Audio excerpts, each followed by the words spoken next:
এই গল্পের সমস্ত ঘটনাবলী কাল্পনিক। বাস্তবের সাথে কোনো মিল থেকে থাকলে সেটা অনিচ্ছাকৃত এবং কাকতালীয়। ভৌতিক ঠেক কোনো প্রকার কুসংস্কারকে প্রশ্রয় দেয় না। গল্পটি সংস্কার মুক্ত হয়ে খোলা মনে গল্প শোনার আনন্দেই গ্রহণ করুন। সাঁইথিয়ার ভবানন্দপুরের এক গ্রামে গিয়ে তারানাথ পড়ল এক বিপদে। সেইখানে একের পর এক মানুষের জীবনে নেমে এসেছে অমোঘ আঘাত। কোথায় গিয়ে তারা মাথা গুঁজবে সেইটা ভাবতে গিয়েই কালঘাম ছুটছে। বাঁশবাগানের পথ দিয়ে একটিও মানুষ যেতে পারে না। যেই যায় তার মৃতদেহ পাওয়া যায়। তারানাথ অন্ধকারে পথ চলতে চলতে এক ছায়া দেখতে পায় আর শুনতে পায় ভয়াবহ এক অট্টহাসি।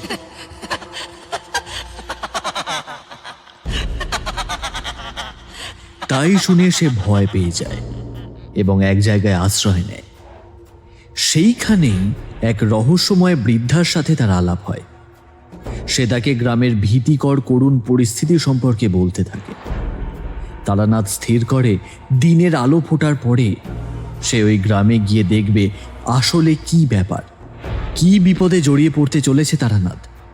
এমন বিপদ থেকে সে কি বাঁচতে পারবে, নাকি তারানাথের জীবনেও নেমে আসবে দুর্যোগের করাল গ্রাস?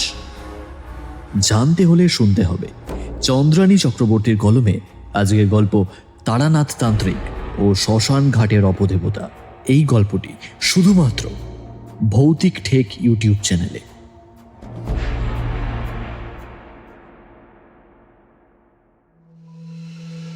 আজকের গল্প থেকে রইল একটি প্রশ্ন। তারানাথ ঘুরতে ঘুরতে কোন গ্রামে পৌঁছালো? উত্তরটি আমাদের কমেন্ট বক্সে জানান।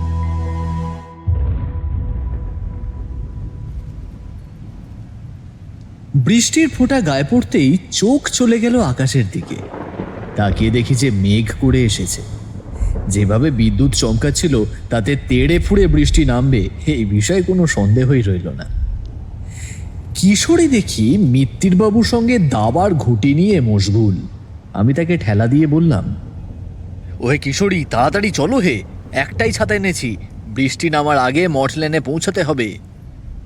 কিশোরী আমার কথায় কর্ণপাত না করে দাবার ছকে মন্ত্রীর ঘুঁটিটা সোজা বিপক্ষের রাজার সামনে এনে উল্লাসের সঙ্গে বলল, মিত্তির বাবু, চেকমেট নিন, এবার আপনার প্রতিশ্রুতি পালন করুন। মিত্তির বাবু চায়ের দোকান থেকে আমাদের দুজনকে দুটি করে সিগারেট কিনে দিলেন এবং দুজনকে দুটি গরম গরম চাও খাইয়ে দিলেন। কথা হচ্ছিল দাবা খেলা নিয়ে। কিশোরী যে এই খেলায় তুখোড় বুদ্ধি সম্পন্ন তার প্রমাণ পাওয়া গেল তার দক্ষ হাতে একের পর এক চাল দেওয়ার মধ্যেই। যাই হোক, আমরা মিত্তির বাবুর কাছ থেকে বিদায় নিয়ে দ্রুত হাঁটতে শুরু করলাম। কিশোরী সিগারেটের সুখটান দিতে দিতে বলল, মনটা বেশ ফুরফুরে লাগছে। অন্যের পকেটের ভার লাঘব করার মধ্যে সত্যি আনন্দ আছে, কি বলো বিভূতি? সে আর বলতে, তবে এইবার ঠাকুর মশাইয়ের জন্য এক প্যাকেট পাসিং শো কিনে নিয়ে ওনার বাড়ির পথে রওনা দিয়ে চলো। ঠাকুর মশাইয়ের বাড়িতে পৌঁছাতেই বাড়ির ভিতর থেকে শঙ্খধ্বনি আমাদের কানে ভেসে এলো। আমরা দরজার বাইরে টোকা দিলাম।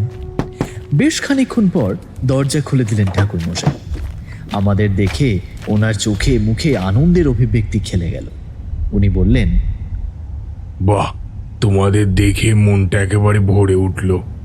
চারি সন্ধে দিচ্ছে বলে আসতে পারলো না। এসো এসো, সব কিছু কুশল মঙ্গল তো? আমরা দরজার ভিতরে প্রবেশ করলাম। তারপর কিশোরী উত্তর দিল, হ্যাঁ ঠাকুরমশাই, আপনার আশীর্বাদে সব কিছুই কুশল মঙ্গল। তাহলে আজকেই ঘনঘোর বাদলার দিনে হোক একটা গল্প, কি বলেন? হ্যাঁ হ্যাঁ, আজকে যে অভিজ্ঞতার কথা তোমাদের বলবো বলে ভেবেছি সেটা আমার জীবনের বেশ ভয়ঙ্কর অভিজ্ঞতা।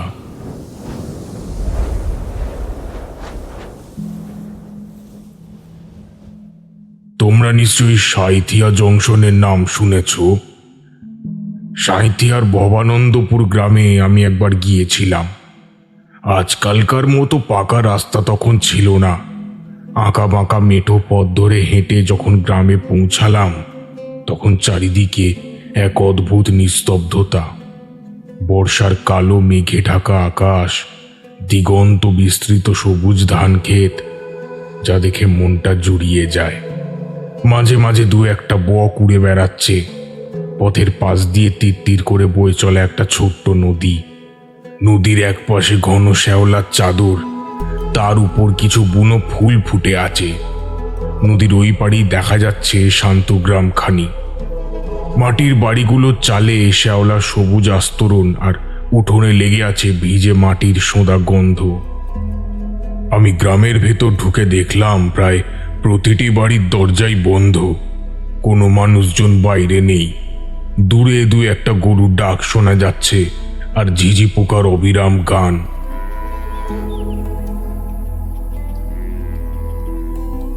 এমন শান্ত স্নিগ্ধ পরিবেশ যা মনকে প্রশান্তি দেয়, কিন্তু সেই শান্তি খুব বেশিক্ষণ স্থায়ী হলো না।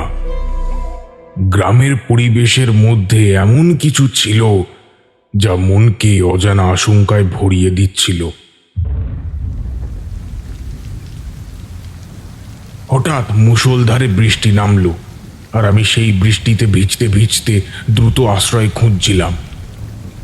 আমি যখন আশ্রয় খুঁজছিলাম তখন দেখলাম গ্রামের সব বাড়ি প্রায় মাটির তৈরি, খড়ের চাল আর বাঁশের বেড়া। হঠাৎ করেই আমার নজরে পড়ল দূরে একটা পুরনো বট গাছ। তার নিচে একটা ছোট্ট মন্দির। মন্দিরের চারিপাশে ঘন ঝোপঝাড় আর লতানো গাছপালা। মনে হলো ওখানেই হয়তো আশ্রয় পাব। আমি সেই দিকেই পা বাড়ালাম। মন্দিরের কাছাকাছি যেতেই এক অদ্ভুত অনুভূতি হলো। গাছের ডাল থেকে টুপটাপ করে জল ঝরে পড়ছে, আর তার সঙ্গে মিশে আছে শুকনো পাতার মর্মর শব্দ। মন্দিরের ভেতরে প্রবেশ করতেই এক ঠান্ডা বাতাস আমার গা ছুঁয়ে গেল। বাইরে মুষলধারে বৃষ্টি আর বিদ্যুতের ঝলকানি, আর ভেতরে এক অজানা নীরবতা। মন্দিরের ভেতরে একটি শিবলিঙ্গ দেখলাম, আর তার পাশেই ধুলো পড়া একটা পুরনো প্রদীপ। প্রদীপের সলতেটা দেখে মনে হলো বহু বছর এখানে কেউ আসেনি। আমি মন্দিরের মেঝেতেই বসে পড়লাম। বাইরে মেঘের গর্জন আর বিদ্যুতের ঝলকানিতে মন্দিরের ভেতরেও আলো আঁধারি খেলা করছিল। হঠাৎ আমার মনে হলো মন্দিরের কোণের দিকে কেউ যেন নড়াচড়া করছে। আমি খুব সাবধানে সেদিকে তাকালাম। আবছালোয় দেখলাম একটা বিড়াল মন্দির থেকে বেরিয়ে যাচ্ছে। আমি স্বস্তির নিঃশ্বাস ফেললাম, এই ভেবে যে মন্দিরের ভেতরে কোনো জীবজন্তু আছে। আমি ক্লান্ত হয়ে পড়েছিলাম, তাই কখন যে চোখটা লেগে এসেছিল মনে নেই।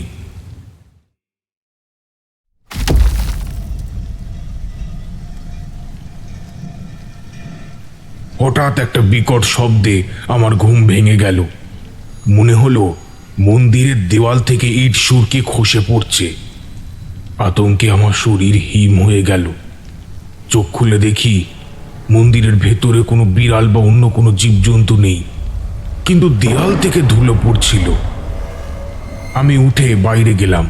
তখনও বৃষ্টি থামেনি, কিন্তু তার তীব্রতা কমে গিয়েছিল। মন্দিরের বাইরে এসে আমি আরো বেশি আতঙ্কিত হলাম। দেখলাম মন্দিরের প্রবেশপথের উপরে একটি লতানো গাছে কে যেন একটা মানুষের ছায়া ঝুলছে, আর তার থেকে রক্ত গড়িয়ে পড়ছে।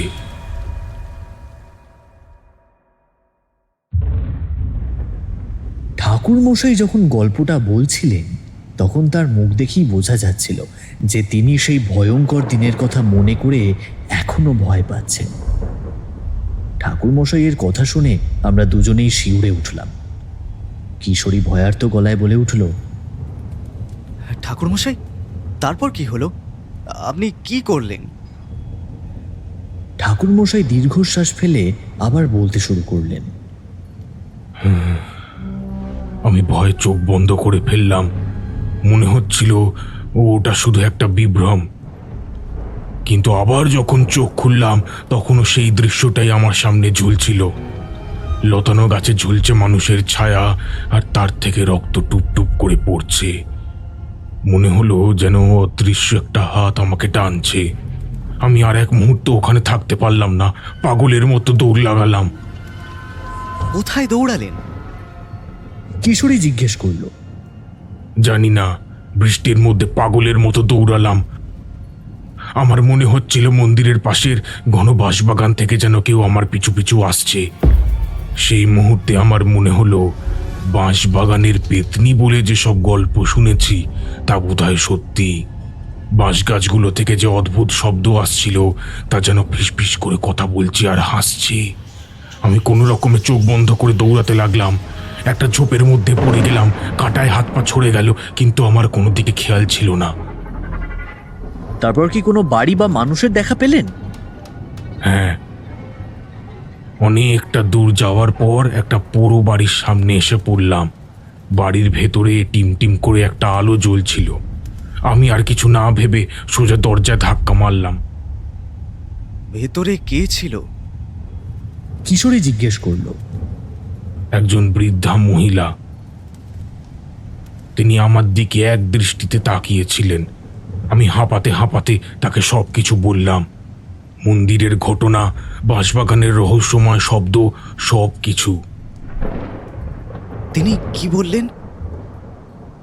কিশোরীর চোখে বিস্ময়। তিনি বললেন, তুমি খুব ভাগ্যবান বাবা যে ওই জায়গা থেকে বেঁচে ফিরে এসেছো। এখানকার লোকেরা সূর্য ডোবার পর ওই বাঁশবাগানের পাশ দিয়ে ভুলেও হাঁটে না।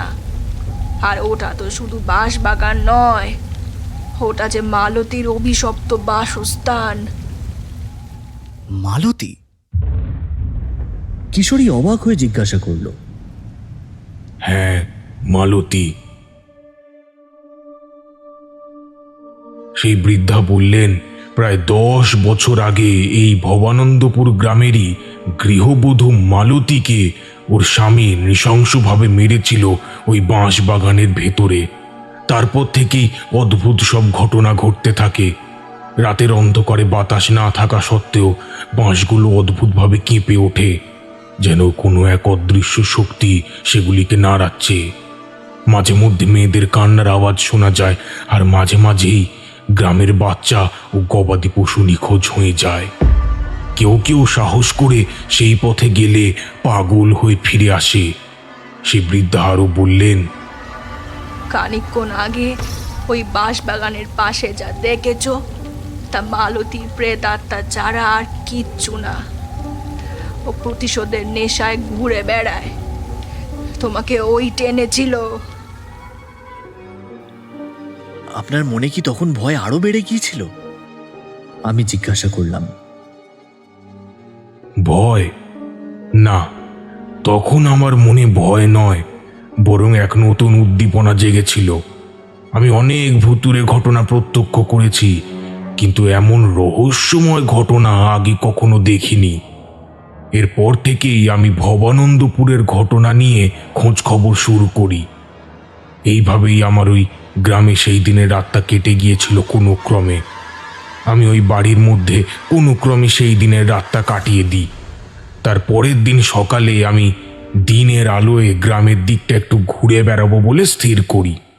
দিনের আলোতে কোনো অশুভ শক্তির প্রভাব সক্রিয় থাকে না, ফলে বাঁশবাগানের পথটা আমি বাইরে থেকে দেখব বলে স্থির করে নিয়েছিলাম। কিন্তু তার আগে গ্রামের মানুষদের সাথে কথা বলা দরকার, তাই গ্রামের ভেতরে প্রবেশ করলাম। হাঁটতে হাঁটতে পৌঁছালাম একটা আটচালা বাড়ির দিকে। সেখানে একটা মাঝবয়সী লোক তার গোয়ালে গরুর জন্য খড় দিচ্ছেন। আমি আটচালার দিকে এগিয়ে গেলাম এবং গলা খাঁকারি দিয়ে বললাম, মশাই, একটু শুনবেন? লোকটা আমার দিকে তাকিয়ে খড় দেওয়া থামিয়ে দিল। তার মুখে রাজ্যের ক্লান্তি আর ভয়। অবাক হয়ে জিজ্ঞেস করল, আপনি কে? এই ভর দুপুরে এই গ্রামে কি মনে করে?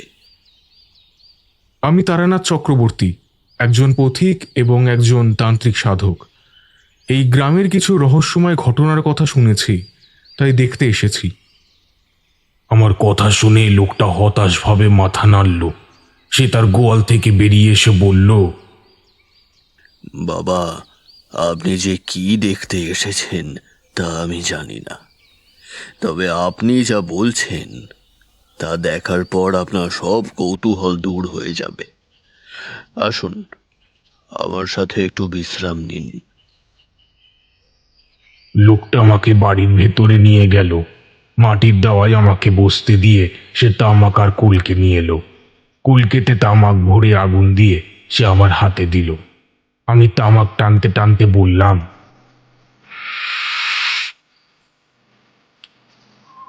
এই গ্রামের সবাই কি খুব ভয় পেয়েছে? লোকটা দীর্ঘশ্বাস ফেলে বলল, ভয় ভয় তো আমাদের জীবনের অংশ হয়ে গেছে। আমরা দিনের আলোয় হাসাহাসি করি ঠিকই, কিন্তু রাতের আঁধারে আমাদের বুকের ভেতরটা কাঁপে। মালতীর প্রতিশোধের আগুন যেন আমাদের সব সুখ শান্তি কেড়ে নিয়েছে। কি হয়েছে? কি সব অদ্ভুত ঘটনা? লোকটা আরো বলল, সেদিন গভীর রাতে আমি হঠাৎ জেগে উঠলাম। আমার ঘরের বাইরে থেকে অদ্ভুত একটা ফিসফিসানি শোনা যাচ্ছিল। মনে হচ্ছিল যেন কেউ আমাকে ডাকছে। আমি দরজা খুলে দেখলাম একটা কালো ছায়া আমার ঘরের বাইরে দাঁড়িয়ে আছে, কিন্তু তার মুখ দেখা যাচ্ছিল না। আমি ভয়ে চিৎকার করে উঠলাম। সেই ছায়াটি আমার চোখের সামনে অদৃশ্য হয়ে গেল। আমি জিজ্ঞাসা করলাম, আর কিছু? লোকটা কুলকেটা আমার কাছ থেকে নিয়ে বলল, হ্যাঁ, আরো অনেক কিছু। গত 1 মাসে আমাদের গ্রামে 2টি গরু নিখোঁজ হয়েছে। কেউ জানে না সেগুলো কোথায় গেল। আর সেই বাঁশবাগান থেকে রোজ রাতে এমন আর্তনাদ শোনা যায়, যা শুনলে মনে হয় কেউ যেন যন্ত্রণায় ছটফট করছে। আমরা অনেকবার চেষ্টা করেছি, কিন্তু তার কোনো সমাধান খুঁজে পাইনি। আমি বুঝলাম এই গ্রামকে বাঁচাতে হলে আমাকে মালতীর অভিশাপের রহস্য ভেদ করতেই হবে। আমি লোকটাকে আশ্বস্ত করে বললাম, ভয় পাবেন না, আমি মালতীর অভিশাপের রহস্য ভেদ করবই। লোকটা আমার দিকে তাকিয়ে বলল, যদি আপনি পারেন তবে এই গ্রামের সব দুঃখ কষ্ট দূর হবে, আর যদি না পারেন তবে আমরা সবাই শেষ হয়ে যাব। আমি লোকটাকে আশ্বাস দিয়ে বললাম। আমি চেষ্টা করব। এরপর আমি সেই গ্রামের মোড়ল তাঁর বাড়িতে গেলাম। তিনি আমাকে তাঁর ঘরে নিয়ে গেলেন। সেখানে আমি আরো অনেক গ্রামবাসীকে দেখতে পেলাম। তারা সবাই ভয় আর আতঙ্কে ভুগছে। তারা আমাকে তাদের দুঃখ কষ্টের কথা বলল এবং আমাকে তাদের রক্ষা করার অনুরোধ করল।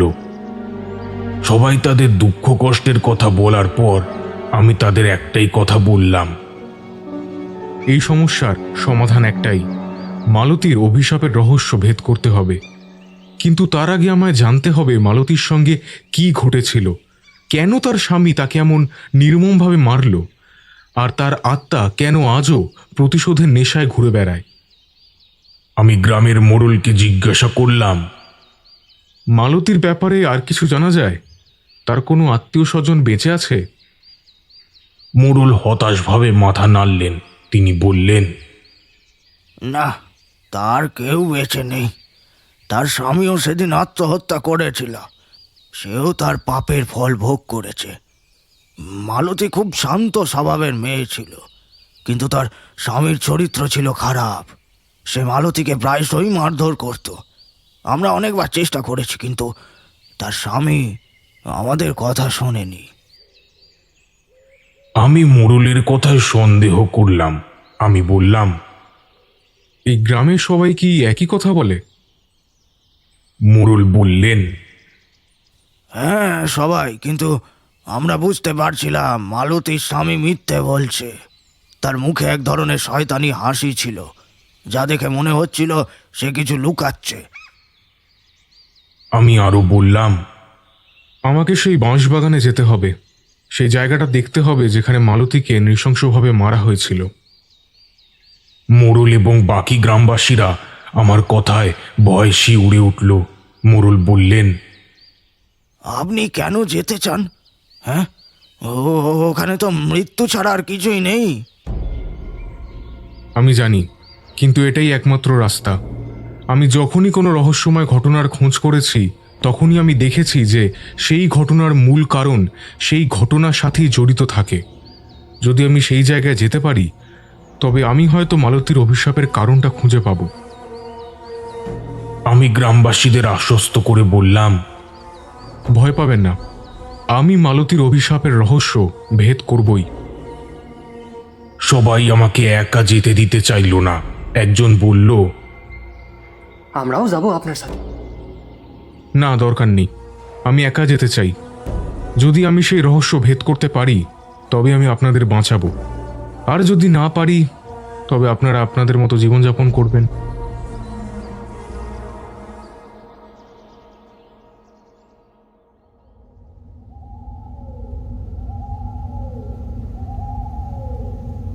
আমি সেই রাতেই সেই বাঁশবাগানের উদ্দেশ্যে রওনা দিলাম। রাত যত বাড়তে লাগলো, বাঁশবাগানের রহস্যময় শব্দ ততই জোরালো হতে লাগলো। মনে হচ্ছিল যেন কেউ আমাকে ডাকছে। আমি সেই ফিসফিসানি অনুসরণ করে বাঁশবাগানের গভীরের দিকে এগিয়ে গেলাম। হঠাৎ আমার কানে ভেসে এলো একটি করুণ কান্নার আওয়াজ। আমি বুঝলাম এই কান্না মালতীর। আমি দ্রুত সেই কান্নার দিকে এগিয়ে গেলাম। আমি কান্নার আওয়াজ অনুসরণ করে এগিয়ে যেতে লাগলাম। বাঁশবাগানের ভেতরটা ঘন কালো আর স্যাঁতস্যাঁতে। গাছের পাতারা বৃষ্টির ফোঁটায় ভিজে আরো ভারী হয়ে গেছে। বাঁশগুলো একে অপরের সাথে ঘষা খাচ্ছিল, আর সেই শব্দে মনে হচ্ছিল যেন কোনো অদৃশ্য শক্তি আমাকে হাতছানি দিয়ে ডাকছে। হাঁটতে হাঁটতে আমি এক জায়গায় এসে থমকে গেলাম। আমার সামনে ঘন বাঁশঝাড়ের মাঝখানে একটা পরিষ্কার জায়গা। জায়গাটা গোলাকার, যেন কোনো অদৃশ্য শক্তি এখানে সবকিছু পরিষ্কার করে দিয়েছে। চারিদিকে কিছু পোড়া কাঠ পড়ে আছে। জায়গাটা দেখে আমার মনে হলো এইখানে কিছু একটা ঘটেছিল। হঠাৎ আমার পায়ের কাছে একটা অদ্ভুত শব্দ হলো। আমি তাকিয়ে দেখি মাটি থেকে কিছু বের হয়ে আসছে। প্রথমে মনে হলো এটা একটা শিকড়, কিন্তু ভালো করে লক্ষ্য করে দেখলাম এটা একটা পুরনো হাড়।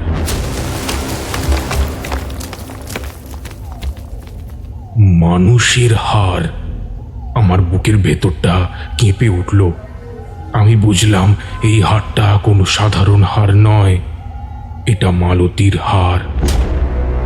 আমার যেন মনে হলো কেউ যেন আমাকে দেখছে। আমি চারিদিকে তাকালাম, কিন্তু ঘন অন্ধকারে কিছু দেখা গেল না। শুধু অনুভব করলাম আমার চারপাশে একটা ঠান্ডা বাতাস বইছে, আর বাঁশগুলো অদ্ভুতভাবে কেঁপে কেঁপে উঠছে। আমি বুঝলাম মালতীর আত্মা হয়তো আমাকে কিছু বলতে চায়। আমি চোখ বন্ধ করে আমার তান্ত্রিক শক্তিকে আহ্বান করলাম। আমি অনুভব করলাম মালতীর আত্মা আমার সামনে এসে দাঁড়িয়েছে। সে খুব শান্ত, তার চোখে কোনো ভয় নেই। সে শুধু আমাকে একটা কথাই বলল, আমার স্বামী আমাকে ভালোবাসেনি, সে আমাকে প্রতারণা করেছিল।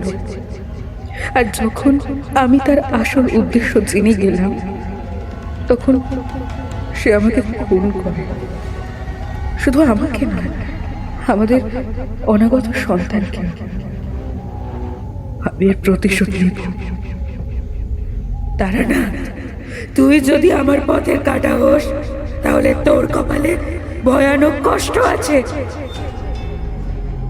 তার কথা শেষ হতেই বাঁশবাগানের শান্ত পরিবেশ হঠাৎ বদলে গেল।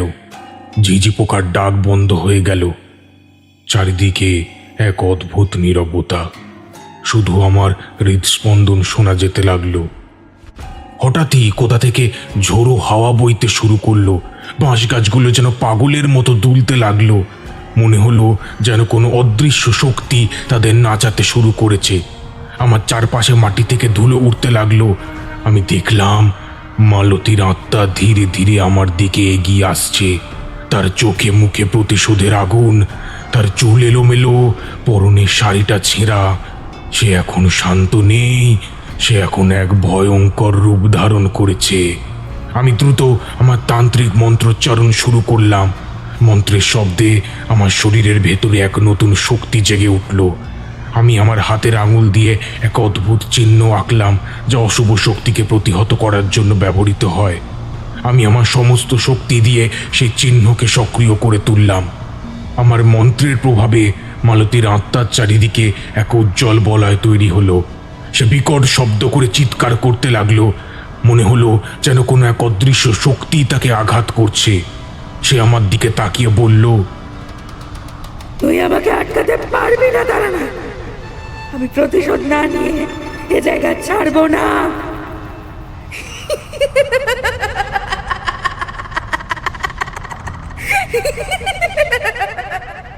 আমি বুঝলাম এই আত্মা খুবই শক্তিশালী। সে শুধু প্রতিশোধ চায় না, সে চায় এই গ্রামের মানুষদের ভয় দেখাতে। আমি আমার সমস্ত শক্তি দিয়ে তাকে প্রতিহত করার চেষ্টা করলাম। আমি আমার মন্ত্রের শক্তি আরো বাড়িয়ে দিলাম আর আমার চারিদিকে একটা শক্ত বলয় তৈরি করে নিলাম। কিন্তু মালতীর আত্মা আমার চেয়েও বেশি শক্তিশালী ছিল। সে আমার বলয় ভেঙে দিতে শুরু করলো। আমার শরীরে এক অজানা ব্যথা অনুভব করলাম। আমার মন্ত্রের শক্তি দুর্বল হতে শুরু করলো। আমি বুঝতে পারলাম আমি তার কাছে হেরে যাচ্ছি। মালতীর আত্মা আমার দিকে তাকিয়ে অট্ট হাসি করতে লাগলো। তার হাসির শব্দে আমার কান ফেটে যাবার মতো অবস্থা। সে বলল, তুই আমার পথের কাঁটা, তোকে তো আমি ছাড়বো না। হঠাৎই আমার শরীরে এক বিকট ব্যথা অনুভব করলাম। আমার হাতের আঙুলের মুদ্রা ভেঙে গেল। আমি আঘাত পেলাম। আমার তান্ত্রিক শক্তি আমার বিরুদ্ধেই কাজ করলো। আমি মাটিতে ছিটকে গেলাম। আমার শরীরের প্রতিটি অংশ, অঙ্গ প্রত্যঙ্গ সমস্তই ব্যথা করছে। আমি বুঝতে পারলাম আমি তার কাছে পরাজিত হয়েছি। মালতীর আত্মা আবার আমার দিকে তাকিয়ে বলল, এই গ্রামের শান্তি আমি বিঘ্নিত করব। আমি তাদের ভয় দেখাবো, তারা তাদের পাপের ফল ভোগ করবে। এই বলে সে অট্টহাসি করতে করতে বাঁশবাগানের অন্ধকারে মিলিয়ে গেল। আমি মাটিতে শুয়ে রইলাম। আমার শরীর আর মন দুটোই ক্লান্ত। আমি জানি আমি তার কাছে হেরে গিয়েছি, কিন্তু আমি তাকে পরাজিত করার জন্য আবারও ফিরে আসব। সেই রাতের পর আমি বহু কষ্টে গ্রামে ফিরে এলাম। আমার শরীর আর মন তখন দুটোই বিধ্বস্ত। মালতীর প্রতিশোধের আগুন যেন আমার শরীরের প্রতিটি অংশে দগদগে ক্ষতের সৃষ্টি করেছে।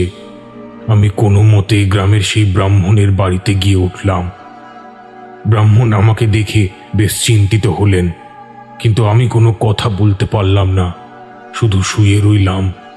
আমার শরীরের ব্যথা, আমার মনের যন্ত্রণা সবকিছুই যেন আমাকে নির্বাক করে দিয়েছিল।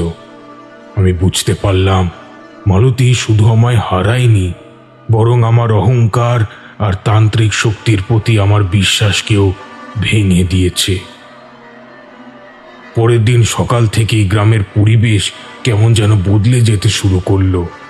বাতাসে এক চাপা ভয়ের গুঞ্জন। বিকেলের দিকে খবর এলো নদীর ধারে একটি মেয়ের ছিন্ন ভিন্ন দেহ পাওয়া গেছে। খবরটা শুনে এই গ্রামের সব মানুষ শিউরে উঠল। মেয়েটি ছিল গ্রামেরই এক কিশোরী, যার নাম লক্ষ্মী। তার দেহ এমনভাবে ক্ষতবিক্ষত করা হয়েছে যে কেউ চিনতে পর্যন্ত পারছিল না। শুধু তার পরনের শাড়ি আর তার হাতে চুড়ি দেখে তাকে শনাক্ত করা হয়। গ্রামের লোকেরা ফিসফিস করে বলতে শুরু করে, এটা মালতীর কাজ। সেই রাত থেকে গ্রামের মানুষদের মধ্যে এক চরম আতঙ্কের সৃষ্টি হয়। রাত যত গভীর হতে থাকে, আতঙ্ক ততই বাড়তে থাকে। নদীর ধার থেকে ভেসে আসা বাতাস যেন মৃত্যুর বার্তা নিয়ে আসে। অনেকেই দাবি করে রাতে তারা লক্ষ্মীর পরিচিত কণ্ঠে ডাক শুনতে পায়। দিদি জল দাও, জল দাও। আর তারপরেই সেই ডাক বদলে যায় এক বীভৎস হাসিতে। কেউ কেউ বলে রাতের অন্ধকারে জানলার পাল্লায় কোনো অদৃশ্য হাতের নখ আঁচড়ানোর শব্দ শোনা যায়। সেই শব্দ এতটাই তীক্ষ্ণ যে মনে হয় যেন কানের পর্দা ফেটে যাচ্ছে। আতঙ্কে গ্রামের বহু মানুষ গ্রাম ছেড়ে অন্য জায়গায় চলে যেতে শুরু করে। দিনের বেলাতেও রাস্তাঘাট জনশূন্য, আর রাতের বেলা সবাই নিজের ঘরের দরজা জানলা সব বন্ধ করে রাখে। আমি এই সব কিছুই দেখছিলাম। গ্রামের এমন দুরবস্থা দেখেও আমি চুপচাপ বসে থাকি। আমি জানতাম এসব মালতীর প্রতিশোধের ফল, কিন্তু আমার কাছে এর কোনো সমাধান ছিল না। আমার তান্ত্রিক শক্তি তো মালতীর কাছে পরাজিত হয়েছে। আমি কেবল অপেক্ষা করছিলাম। একদিন রাতে আমি ঘুমিয়েছিলাম।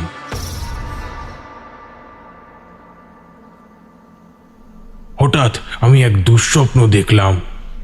আমি নিজেকে সেই বাঁশ বাগানের মধ্যে দেখতে পেলাম যেখানে মালতী আমাকে পরাজিত করেছিল।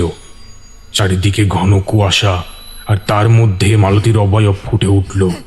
মালতী আমাকে দেখে হেসে ওঠে। তার হাসিটা ছিল শিউরে ওঠার মতো। সেই হাসির শব্দে আমার বুকের ভেতরটা কেঁপে উঠল। মালতী হাসতে হাসতে বলে, তুই এখনো এগ্রাম ছাড়িসনি তারানাথ? আমার পথে কাঁটা হয়ে দাঁড়িয়েছিস। যদি এখনো এই গ্রাম ত্যাগ না করিস তাহলে তোর কপালে অনেক কষ্ট আছে। আমি তোর জন্য অপেক্ষা করছি তারানাথ, অপেক্ষা করছি। না! আমি চিৎকার করে ঘুম থেকে জেগে উঠলাম। আমার সারা শরীর ঘামে ভিজে গিয়েছিল। আমি বুঝতে পারলাম মালতী শুধু গ্রামের মানুষের ওপরই নয়, আমার উপরেও প্রতিশোধ নিতে চায়। কিন্তু আমি কি করব? আমি কি এই গ্রাম ছেড়ে চলে যাব, নাকি মালতীর বিরুদ্ধে আবার লড়ব? আমার মন এক দ্বন্দ্বের মধ্যে পড়ে যায়। আমি জানতাম মালতী যা বলছে তা মিথ্যে নয়। আমার কপালে সত্যি অনেক কষ্ট আছে। সেই সন্ধ্যায় আমি যখন ঘরের বাইরে বারান্দায় বসেছিলাম, তখন সেই ব্রাহ্মণ আমার কাছে আসেন। তার চোখে মুখেও এক অজানা ভয়। তিনি বলেন, বাবা, এইসব আর সহ্য করা যাচ্ছে না। আমি সিদ্ধান্ত নিয়েছি আমি একটা যজ্ঞ করব। দেবতাকে খুশি করতে পারলে নিশ্চয়ই কোনো উপায় হবে। ব্রাহ্মণের কথা শুনে আমি স্বস্তি পাচ্ছিলাম না। আমি তো জানতাম দেবতাকে খুশি করা কোনো সাধারণ ব্যাপার নয়, বিশেষ করে যখন মালতীর মতো শক্তিশালী আত্মা গ্রামের উপর ভর করেছে। তখন কোনো সাধারণ যজ্ঞ হয়তো কোনো কাজেই আসবে না, বরং উল্টো ফল হতে পারে।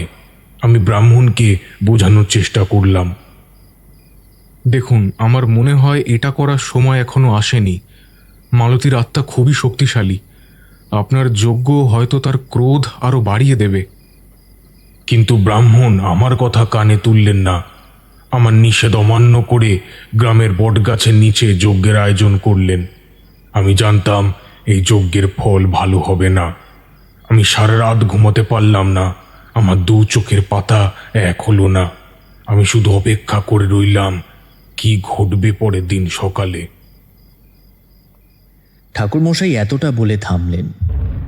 আমি ওনার মুখে উদ্বিগ্নতার ছাপ দেখতে পেয়েছিলাম স্পষ্ট। উনি একটা সিগারেট ধরালেন, তারপর সেইটায় গোটা কয়েক টান দিয়ে ধোঁয়ার রিং ছাড়লেন। তারপর বললেন, সারা রাত ঘুমিয়ে থাকার থেকে ধ্যানে বসে ওই জায়গার দৃশ্য দেখব এমন পরিকল্পনা করে আমি আসন বিছিয়ে বসে পড়লাম। সামনে জ্বালিয়ে রাখলাম একটা তেলের প্রদীপ। তারপর মন্ত্রোচ্চারণ করতে করতে ধ্যানস্থ হলাম। আর ওই সময় একটা দৃশ্য ফুটে উঠল আমার চোখের সামনে। রাত তখন গভীর। গ্রামের চারপাশে অদ্ভুত একটা নিস্তব্ধতা। বাঁশবাগানের দিক থেকে মাঝে মাঝে একটা হাওয়ার ঝাপটা আসছে, সঙ্গে ভেসে আসছে ঝিঁঝি পোকার তীক্ষ্ণ ডাক। বটগাছের নিচে একটা ছোট আগুন জ্বলছে। সেই আগুনের সামনে ব্রাহ্মণ একাই বসে আছেন। ব্রাহ্মণ মন্ত্রোচ্চারণ করছেন, কিন্তু আমার কানে সেই মন্ত্রের শব্দ পৌঁছাচ্ছিল না। আমার কানে শুধু মালতীর বীভৎস হাসি আর তার হুমকি ভেসে আসছিল। হঠাৎ করেই বাতাসের গতি বেড়ে গেল। আগুনের শিখা পাগলের মতো নাচতে শুরু করলো। ব্রাহ্মণ মন্ত্রের গতি আরো বাড়ালেন। আমি দেখলাম বটগাছের ডালগুলো অদ্ভুতভাবে কাঁপছে, যেন কেউ অদৃশ্য হাতে সেগুলোকে নাড়াচ্ছে। আর সেই সঙ্গেই ঝোড়ো হাওয়া বইতে শুরু করেছে। গাছের পাতাগুলো ঝরে পড়ছে। আমি দেখলাম ব্রাহ্মণের যজ্ঞের আগুন নিভু নিভু হয়ে আসছে। হঠাৎই এক বিকট হাসির শব্দে সারা গ্রাম কেঁপে উঠল। এই হাসি আমি চিনি, এটা মালতীর হাসি। সেই হাসির শব্দে যেন সমস্ত পরিবেশটা ভারী হয়ে উঠল। ব্রাহ্মণের যজ্ঞের আগুনটা এবার ধূপ করে নিভে গেল। ব্রাহ্মণ মাটিতে লুটিয়ে পড়লেন। তার মুখ দিয়ে অস্ফুট শব্দ বের হচ্ছে। না, না, এ হতে পারে না। হঠাৎই সেই দৃশ্যটা আমার চোখের সামনে থেকে মিলিয়ে গেল। একটা ঘন অন্ধকার যেন সব কিছু গ্রাস করে নিল। আমি বারবার চেষ্টা করলাম আবার সেই দৃশ্যটা দেখতে, কিন্তু পারলাম না। আমার সামনে সেই জ্বলন্ত প্রদীপটা নিভু নিভু করছিল, যেন আমারই মনের অবস্থার প্রতিফলন। আমি জানি কিছু একটা ভয়ঙ্কর ঘটছে, কিন্তু কি ঘটছে তা আমি বুঝতে পারছিলাম না। আমার বুকটা কেঁপে উঠল। আমার মনে হলো আমি যদি ব্রাহ্মণকে থামাতাম তাহলে হয়তো এমনটা হতো না। সারা রাত আমি দুশ্চিন্তায় কাটালাম। আমার দু চোখের পাতা এক হলো না। আমি শুধু অপেক্ষা করছিলাম সকাল হওয়ার জন্য, যাতে আমি গিয়ে দেখতে পারি কি ঘটেছে।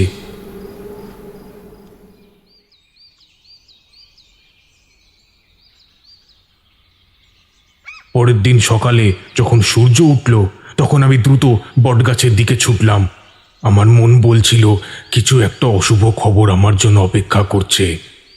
আমি বটগাছের নিচে পৌঁছে দেখলাম সেখানে ইতিমধ্যেই গ্রামের অনেক মানুষ জড়ো হয়েছে।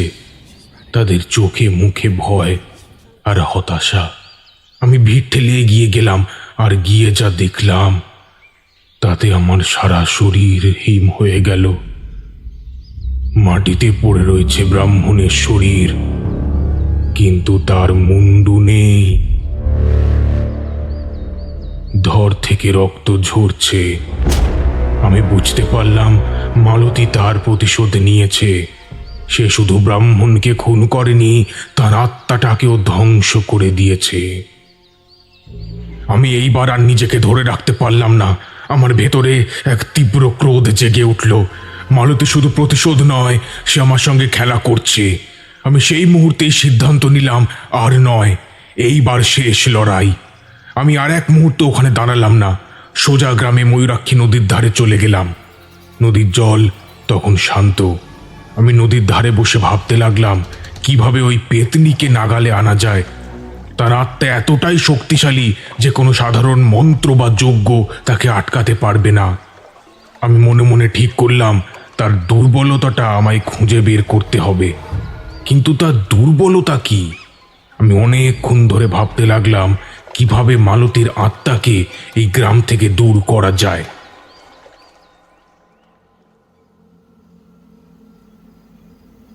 আস্তে আস্তে সন্ধে নেমে এলো। সূর্য ডুবে গেল। চারিদিক অন্ধকার হয়ে এলো। আমি নদীর ধার ধরে ফিরবো ভাবছি, এমন সময় একটা অদ্ভুত শব্দ আমার কানে এলো। কেউ যেন আমাকে হাতছানি দিয়ে ডাকছে। শব্দটা এতই কোমল আর পরিচিত যে আমি চমকে উঠলাম। কিন্তু এটা তো মালতীর কণ্ঠ নয়। তাহলে কে ডাকছে? আমি সেই শব্দ অনুসরণ করে চলতে লাগলাম। নদীর ধার থেকে একটা পথ জঙ্গলের দিকে গেছে। আমি সেই পথ ধরে এগোতে লাগলাম। যত গভীরে যাচ্ছিলাম ততই একটা মিষ্টি গন্ধ নাকে আসছিল। সেই গন্ধে মনটা কেমন যেন শান্ত হয়ে গেল। পথের শেষে আমি এক জায়গায় এসে পৌঁছালাম। সেখানে একটা ছোট্ট মন্দির আছে। মন্দিরের বাইরের দিকে শ্মশানকালী প্রতিষ্ঠিত। মন্দিরের ভেতর থেকে একটা ছোট আগুনের শিখা দেখা যাচ্ছিল। আমি সেই আলো অনুসরণ করে মন্দিরের ভেতরে গেলাম। ভেতরে গিয়ে দেখলাম একজন সাধক মন্দিরের মেঝেতে বসে আছেন। তাঁর সামনে একটা নরকরটি রাখা। তিনি সেই নরকরটির ভেতর থেকে সুরা পান করছেন আর বিড়বিড় করে কিছু মন্ত্র বলছেন। তার শরীরটা কালো আর রুক্ষ, জটাগুলো এলোমেলো, কিন্তু তার চোখে এক অদ্ভুত শান্তি। আমাকে দেখেই তিনি একটা মৃদু হাসি হাসলেন। এসো বাবা, তোমার অপেক্ষায় করছিলাম। আমি চমকে গেলাম। এই গভীর রাতে এই নির্জন মন্দিরে একজন সাধক আমার জন্য অপেক্ষা করছেন, এটা আমি ভাবতেও পারিনি। আমি তাঁর দিকে এগিয়ে গিয়ে তাঁর পায়ের কাছে বসলাম। আমার মনের ভেতর জমে থাকা সব কষ্ট, রাগ আর ভয় যেন তার চোখের দিকে তাকিয়েই দূর হয়ে যাচ্ছিল। তিনি তাঁর হাতের নরকরটিটা মাটিতে রাখলেন এবং আমার দিকে তাকিয়ে মৃদু হাসলেন। তোমার অস্থির মন আমি দেখতে পাচ্ছি তারানাথ। তোমার তান্ত্রিক শক্তিকে হারানো হয়েছে। যে অহংকার তোমার ছিল তা ভেঙে গেছে। কিন্তু ভয় পেও না, এই হারই তোমার নতুন পথ খুলে দেবে। আপনি কিভাবে সব জানেন? আপনি কে? আমি কে তা দিয়ে কি হবে? আমি যা জানি তা তোমার থেকেও বেশি গুরুত্বপূর্ণ। তুমি একজন শক্তিশালী তান্ত্রিক, কিন্তু তুমি ভুলে গেছো যে সব শক্তির উৎস একটা নয়। মালতী একটি যক্ষিণী, সে একজন অনাগত সন্তানের জননী। তার প্রতিশোধের আগুন তাই সাধারণ নয়। সে শুধু তার স্বামীর ওপর নয়, পুরো গ্রামবাসীর ওপর প্রতিশোধ নিতে চায়। তাহলে আমি কি করব? আমার শক্তি ওর কাছে হেরে গেছে। আমি ব্রাহ্মণকে বাঁচাতে পারিনি। আমার জন্য গ্রামের মানুষ গ্রাম ছেড়ে পালাচ্ছে। তুমি ভুল করছো। তুমি তোমার তান্ত্রিক শক্তি দিয়ে লড়ছো, কিন্তু এই লড়াই যে তন্ত্রের নয়, প্রেমের। মালতী তার স্বামীকে ভালোবাসত, কিন্তু সেই ভালোবাসা তাকে বিশ্বাসঘাতকতা দিয়েছে। সেই বিশ্বাসঘাতকতার আগুনেই তাকে এত শক্তিশালী করেছে। তুমি যদি তার ক্রোধকে শান্ত করতে চাও, তাহলে তোমাকে তার ভালোবাসার জায়গাটা খুঁজে বের করতে হবে। কিন্তু কিভাবে? মালতীকে মুক্ত করতে হবে। সে গ্রামের সঙ্গে আটকে আছে। তার আত্মা যখন তার শরীরের সঙ্গে ছিল তখন সে ছিল অসহায়, কিন্তু এখন সে মুক্ত, আর তাই সে প্রতিরোধের আগুনে জ্বলছে। তার আত্মাকে মুক্তি দিতে পারলে তবেই এই গ্রামের শান্তি ফিরবে। সাধক তার নরকরটিটা হাতে নিলেন এবং সেটার ভেতর থেকে কিছু পানীয় আমাকে দিলেন। আমি কোনো দ্বিধা না করে সেটা পান করলাম। সেই পানীয়ের স্বাদ খুবই তেতো ছিল, কিন্তু আমার শরীরের ভেতরে একটা অদ্ভুত শক্তি ছড়িয়ে পড়ল। তুমি এখন মালতীর আত্মার ভেতরে প্রবেশ করতে পারবে। তুমি তার অতীত দেখতে পাবে, তার যন্ত্রণা অনুভব করতে পারবে। তুমি তখন তাকে প্রশ্ন করবে, তুমি কি তোমার স্বামীকে ক্ষমা করতে পারবে? যদি সে তোমাকে উত্তর দেয়, তবেই তুমি তাকে মুক্ত করতে পারবে। আর যদি না করে? তাহলে সে তোমাকে চিরতরে শেষ করে দেবে। এইবার আর তোমার শরীরের উপর আঘাত হবে না, তোমার আত্মাকে ধ্বংস করা হবে। সাধকের কথা শুনে আমার বুকের ভেতরটা কেঁপে উঠল। এই লড়াই আমার জীবনের শেষ লড়াই হতে পারে, কিন্তু গ্রামের মানুষের কথা ভেবে আমি নিজেকে প্রস্তুত করলাম। আমি তার পায়ের কাছে বসে সেই মুহূর্তটার জন্য অপেক্ষা করতে লাগলাম যখন তিনি আমাকে নির্দেশ দেবেন। তোমার চোখ বন্ধ করো তারানাথ। আমি চোখ বন্ধ করলাম। আমার সামনে একটা গভীর অন্ধকার। হঠাৎই সেই অন্ধকারে একটা উজ্জ্বল আলো জ্বলে উঠল। সেই আলো ধীরে ধীরে একটা মানুষের অবয়ব নিল। আমি বুঝলাম আমি এখন মালতীর আত্মার ভেতরে প্রবেশ করেছি। আমি তার সামনে দাঁড়িয়ে আছি, কিন্তু সে আমাকে দেখতে পাচ্ছে না। আমি সেই জগতের দিকে এগিয়ে গেলাম যেখানে মালতীর ভালোবাসার যন্ত্রণা একসাথে মিশে আছে। আমি নিজেকে একটা পুরনো বাড়িতে দেখতে পেলাম। চারিপাশে ধুলোবালি আর ঘরের জিনিসপত্র এলোমেলোভাবে পড়ে আছে। আমি বুঝলাম এটা মালতীর পুরনো বাড়ি। সে তার স্বামীর সঙ্গে এখানেই থাকতো। আমি দেখলাম মালতী হাসছে। তার মুখে কোনো কষ্ট নেই, শুধু ভালোবাসা। সে তার স্বামীর জন্য রাতের খাবার তৈরি করছে। তার স্বামী তখন বাইরে থেকে ফিরে এলো। তার মুখটা খুবই গম্ভীর। মালতী এগিয়ে গিয়ে তার হাত ধরল, কিন্তু তার স্বামী হাতটা সরিয়ে নিল। আমি দেখলাম মালতীর চোখে জল চলে এলো। বুঝতে পারলাম মালতী তার স্বামীর অবহেলায় কতটা কষ্ট পেত। দৃশ্যটা হঠাৎই বদলে গেল। আমি দেখলাম মালতী একা বসে কাঁদছে। তার পাশে তার স্বামী বসে আছে, আর সে অন্য একটি মেয়ের সঙ্গে কথা বলছে। মালতীর স্বামী সেই মেয়েটিকে টাকা দিয়ে বলছে, এই গ্রাম থেকে দূরে চলে যাবি, আর কখনো ফিরে আসবি না। মালতী তখন সব বুঝতে পারল। তার স্বামী তাকে শুধু টাকার জন্য বিয়ে করেছিল। মালতী এও বুঝল যে তার স্বামী তাকে কোনোদিনই ভালোবাসেনি। এই দৃশ্য দেখে আমার ভেতরেও কষ্ট হতে লাগলো। আমি অনুভব করলাম মালতীর যন্ত্রণা কতটা গভীর ছিল। আবার দৃশ্যটা বদলালো। এবার আমি নিজেকে একটা বাঁশবাগানে দেখতে পেলাম। সেই বাঁশবাগানে মালতী একা দাঁড়িয়ে আছে। তার স্বামী তার সামনে দাঁড়িয়ে, হাতে একটা কুঠার। মালতী চিৎকার করে বলছে, তুমি আমাকে ভালোবাসোনি,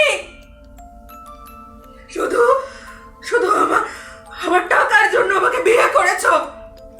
আমাদের অনাগত সন্তানকে তুমি চাওনি, না চাওনি। আর তারপরেই সেই কুঠারটা নেমে এলো মালতীর গলায়। সেই দৃশ্যে আমি জমে গেলাম। মালতীর ভালোবাসার মুখটা এক নিমেষে বিকৃত হয়ে গেল। তার চোখ থেকে ঝরছিল শুধু ঘৃণা আর প্রতিশোধের আগুন।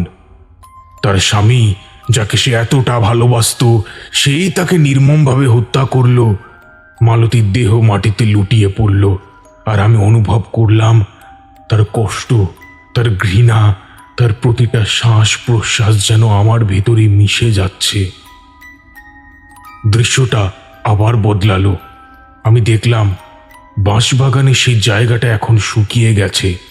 চারপাশে শুধু শুকনো পাতা আর মাটি। আমি সেই দৃশ্য দেখতে দেখতে বুঝতে পারলাম মালতীর আত্মা এখন এই গ্রামের প্রতিটি কোণায় ছড়িয়ে পড়েছে। তার প্রতিশোধের আগুন শুধু তার স্বামীকে ধ্বংস করেনি, পুরো গ্রামটাকেও গ্রাস করেছে। যে গ্রামের মানুষ তাকে ডাইনি বলে অপবাদ দিয়েছিল, আজ তারা নিজের হাতেই তার প্রতিশোধের শিকার হচ্ছে। আমি দেখলাম তার স্বামী রাতের অন্ধকারে ঘরে ফিরে এলো। তার মুখটা ভয় ফ্যাকাশে হয়ে গেছে। তার হাতে সেই কুঠারটা, কিন্তু সেটা দিয়ে সে নিজের হাতের তালু কেটে ফেলেছে। তার শরীরটা কাঁপছে, আর সে বিড়বিড় করে বলছে, মালতী, আমাকে ক্ষমা করো, আমি তোমায় ভালোবাসি। কিন্তু তার ভালোবাসা আর যন্ত্রণা এখন আর মালতীর কাছে পৌঁছাচ্ছে না। মালতীর আত্মা কেবল প্রতিশোধ চাইছে। আমি দেখলাম তার স্বামীর চোখ থেকে রক্ত গড়িয়ে পড়ছে। সে চিৎকার করে বলতে চাইছে, কিন্তু তার গলা থেকে কোনো শব্দ বের হচ্ছে না। আমি বুঝলাম তার স্বামী আর বেশি দিন বাঁচবে না। মালতীর আত্মা তাকে ধীরে ধীরে শেষ করে দেবে। হঠাৎ করেই আমার চোখ খুলে গেল। আমি দেখলাম আমি ওই সাধকের সামনে বসে আছি, আর ওই সাধক আকাশের দিকে তাকিয়ে আছে।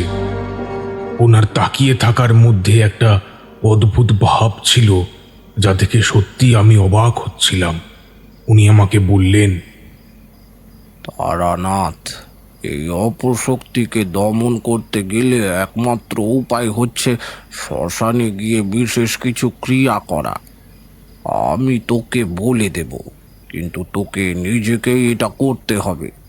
তুই হচ্ছিস শক্তির আধার, তোর উপর এক মহান সাধকের আশীর্বাদ আছে। সে প্রতিটি ক্ষণে তোকে রক্ষা করছে। সাধকের নির্দেশে আমি তাঁর সাথে এক শ্মশানে পৌঁছালাম। গভীর রাতের নিস্তব্ধতা শ্মশানকে আরো ভীতিকর করে তুলেছে। আকাশে তখন চাঁদটা তার অর্ধেক রূপ লুকিয়ে ফেলেছে। এক অপার্থিব লাল আভা ছড়িয়ে পড়েছে চারপাশে। সাধক তাঁর চোখ বন্ধ করে মন্ত্রপাঠ শুরু করলেন। আমি তাঁর পাশে দাঁড়িয়ে সেই ভয়াবহ মুহূর্তটার সাক্ষী রইলাম। তিনি এমন এক মন্ত্র পাঠ করছিলেন যা আমি আগে কখনো শুনিনি। সেই মন্ত্রের প্রতিটি শব্দ আমার বুকের ভেতরে কাঁপন ধরিয়ে দিচ্ছিল। মনে হচ্ছিল যেন প্রকৃতির প্রতিটি শক্তি এক হয়ে আমাদের দিকে তেড়ে আসছে। সাধকের মন্ত্রের সঙ্গে সঙ্গে শ্মশানের পরিবেশ যেন বদলে যেতে লাগলো।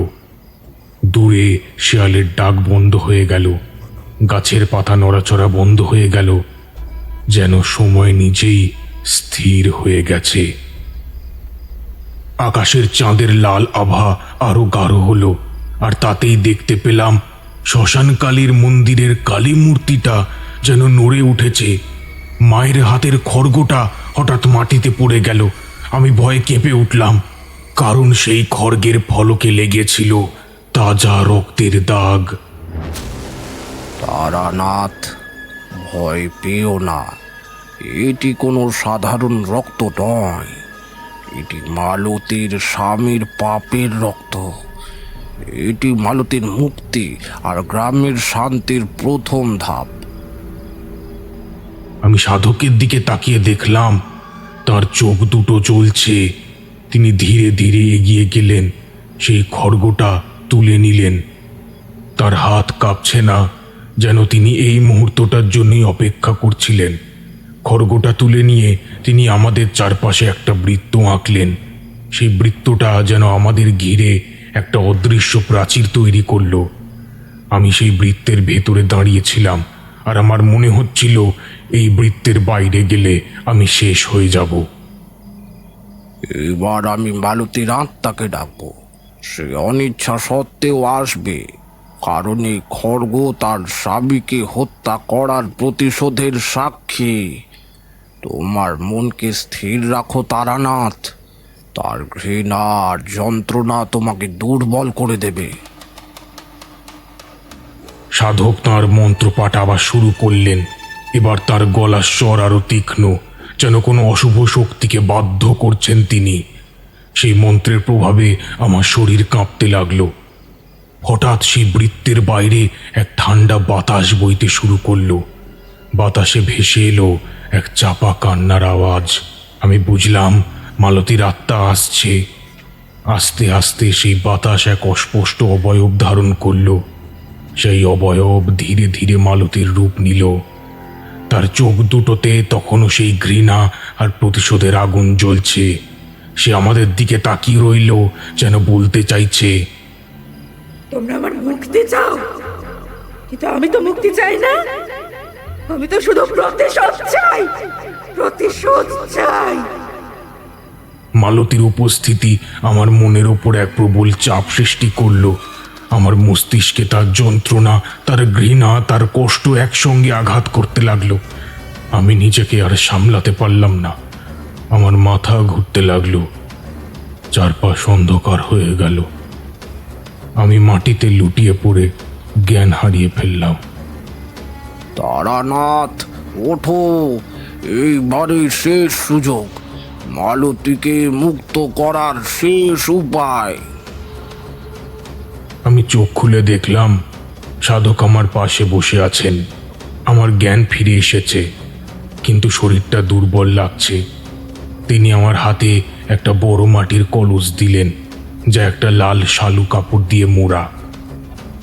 শোনো তারানাথ, এই কলসের ভেতরেই মালতীর সেই ভালোবাসা আর ঘৃণা, তার প্রতিশোধের আগুন আর শান্তির আকাঙ্ক্ষা স্বরূপ পবিত্র বিভূতি মিশে আছে।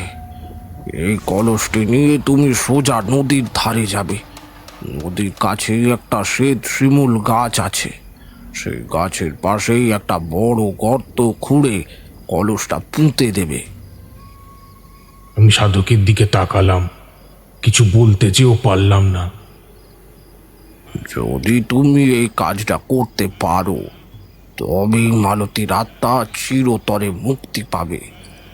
আর যদি ব্যর্থ হও তাহলে তুমিও তার যন্ত্রণার শিকার হবে, আর আমাদের সবার উপর নেমে আসবে তার প্রতিশোধের আগুন। আমার বুকটা ভয় কেঁপে উঠল। এইবার আর কোনো ফিরে যাবার রাস্তা নেই। হয় মালতীর মুক্তি, নয় আমার ধ্বংস। আমি কলসটা তুলে নিলাম আর এক অজানা আশঙ্কায় নদীর দিকে হেঁটে চললাম। শ্মশান থেকে নদীর ঘাট পর্যন্ত রাস্তাটা যেন আরো দীর্ঘ মনে হচ্ছিল। মাথার ওপর চন্দ্রগ্রহণের লালচে আলোয় চারপাশটা আরো গা ছমছমে লাগছিল। প্রতিটি পদক্ষেপে আমার মনে হচ্ছিল মালতীর আত্মা যেন আমাকে অনুসরণ করছে। তার চাপা কান্না আর ফিসফিসানি আমার কানে আসছিল। আমি বারবার পেছন ফিরে তাকাচ্ছিলাম, কিন্তু কাউকে দেখতে পাচ্ছিলাম না। আমার মনে হচ্ছিল এই বুঝি আমার শেষ যাত্রা। অবশেষে আমি নদীর ধারে পৌঁছালাম। দূর থেকে দেখলাম একটা পুরনো শ্বেত শিমুল গাছ নদীর পাড়ে দাঁড়িয়ে আছে। সেটা শিকড়গুলো যেন সাপের মতো মাটির উপরে ছড়িয়ে আছে। চাঁদের আলোয় গাছটা আরো ভুতুড়ে দেখাচ্ছিল। আমি ধীরে ধীরে সেই গাছের দিকে এগিয়ে গেলাম। গাছের নিচে গিয়েই আমি থমকে গেলাম। বাতাসে মালতীর কান্নার শব্দ আরো স্পষ্ট হয়ে উঠল। মনে হলো সেই গাছটাই যেন মালতী। সে আমাকে বলছে, ফেরত যাও তারানাথ, ফেরত যাও, আমাকে মুক্তি দিও না, আমি প্রতিশোধ চাই। আমি ভয়ে কাঁপতে লাগলাম, কিন্তু সাধকের কথাগুলো আমার মনে পড়ল। যদি ব্যর্থ হও তবে তুমিও তার যন্ত্রণার শিকার হবে। আমি আর কিছু না ভেবে কলসটা মাটিতে রাখলাম। সাধকের দেওয়া ছোট্ট একটা কোদাল দিয়ে গাছের শেকড়ের পাশে গর্ত খুঁড়তে লাগলাম। প্রতিবার কোদালের আঘাতে মনে হচ্ছিল যেন মালতীর শরীরের কোনো অংশে আঘাত করছি। দেখতে দেখতে সেই চাপা কান্নার শব্দ এক আর্তনাদে পরিণত হলো। এটা করো না তারানাথ, আমাকে শান্তিতে থাকতে দাও, আমাকে প্রতিশোধ নিতে দাও।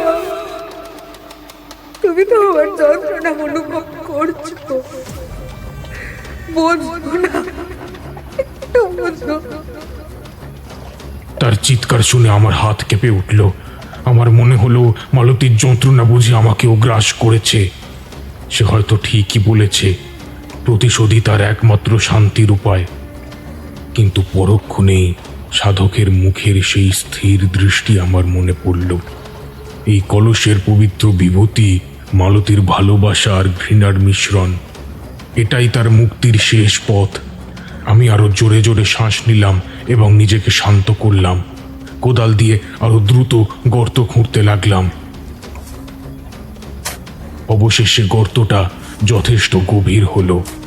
আমি সাবধানে লাল কাপড়ে মোড়া কলসটা সেই গর্তের মধ্যে রাখলাম। এরপর দ্রুত মাটি চাপা দিতে শুরু করলাম। মাটি চাপা দেওয়ার সময় আমার মনের ভেতর থেকে একটা কষ্ট হচ্ছিল। মনে হচ্ছিল আমি যেন মালতীকে সমাধিস্থ করছি। মাটি চাপা দেওয়ার শেষ মুহূর্তে হঠাৎ একটা তীক্ষ্ণ চিৎকার শোনা গেল।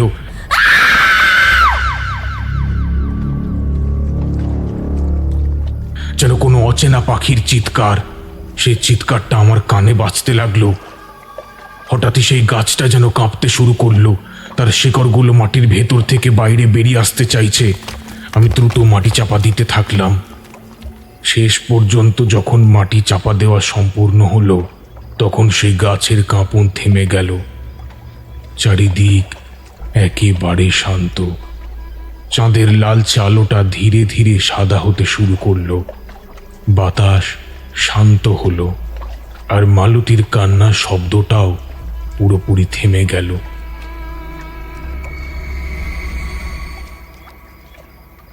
আমার শরীরটা হালকা লাগছিল। আমি উঠে দাঁড়ালাম। অনুভব করলাম আমার কাঁধ থেকে যেন একটা বিশাল বোঝা নেমে গেছে। আমি বুঝতে পারলাম মালতীর আত্মা অবশেষে শান্তি পেয়েছে, তার প্রতিশোধের আগুন নিভে গেছে। আমি আকাশের দিকে তাকালাম। চাঁদটা এখন পূর্ণ শ্বেত আলোয় জ্বলছে। সেই আলোতে মালতীর মুখের একটা শান্ত হাসি মুখের অবয়ব ভেসে উঠল, আর সেটা নিমেষেই মিলিয়ে গেল। আমি বুঝতে পারলাম মালতী আমাকে ক্ষমা করে দিয়েছে। আমি ক্লান্ত শরীরে শ্মশানে ফিরে এলাম। সাধক আমার জন্য অপেক্ষা করছিলেন। তাঁর মুখে এক প্রশান্তির হাসি। তিনি আমার দিকে তাকালেন এবং কিছু না বলে মাথা নাড়লেন। তার চোখ দেখে আমি বুঝতে পারলাম তিনি সব জানেন। আমার সফলতার কথা তিনি আগেই বুঝতে পেরেছিলেন। এখন তুমি ফিরে যাও তারানাথ, তোমার কাজ শেষ। গ্রাম এখন নিরাপদ। তবে মনে রেখো, ভালোবাসা আর ঘৃণা উভয় সমান শক্তিশালী। এই ঘটনা থেকে তুমি যে জ্ঞান অর্জন করেছো, তা দিয়ে তুমি ভবিষ্যতে আরো অনেক জীবন রক্ষা করতে পারবে। আমি সাধকের পায়ের কাছে মাথা নত করে প্রণাম করলাম। তিনি আমাকে আশীর্বাদ করলেন।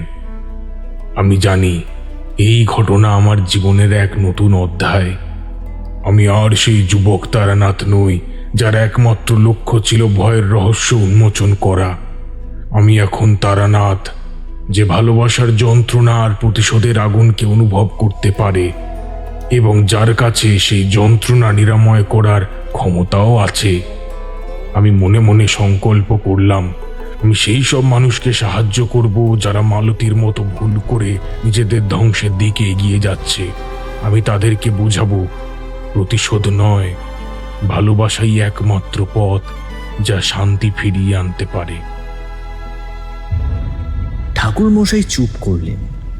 ওনার বলা শেষ হলে পরে উনি আড়মোড়া ভেঙে বললেন, না, এবার উঠি। অনেকক্ষণ তোমাদের গল্প শোনালাম। কিছুক্ষণ পরে জনা কয়েক খদ্দের আসবেন। তাদের কাজগুলো করে রাখতে হবে। কথাটা শুনে আমরাও উঠে পড়লাম। বাইরে বেরিয়ে দেখলাম যে বৃষ্টি থেমে গিয়েছে। তাহলে গল্পটি কেমন লাগলো আপনাদের? আজকের গল্প পাঠ এবং গল্পের সূত্রধরের ভূমিকায় ছিলাম আমি, রৌনক। অন্যান্য চরিত্রে অভিনয় করেছে খুশি, সৌরভ, শান, সুশোভন। তাহলে আজকের মতো এইটুকুই। আবার দেখা হচ্ছে পরের একটি নতুন রোমাঞ্চকর গল্পে। ততদিন শুনতে থাকুন ভৌতিক ঠেক।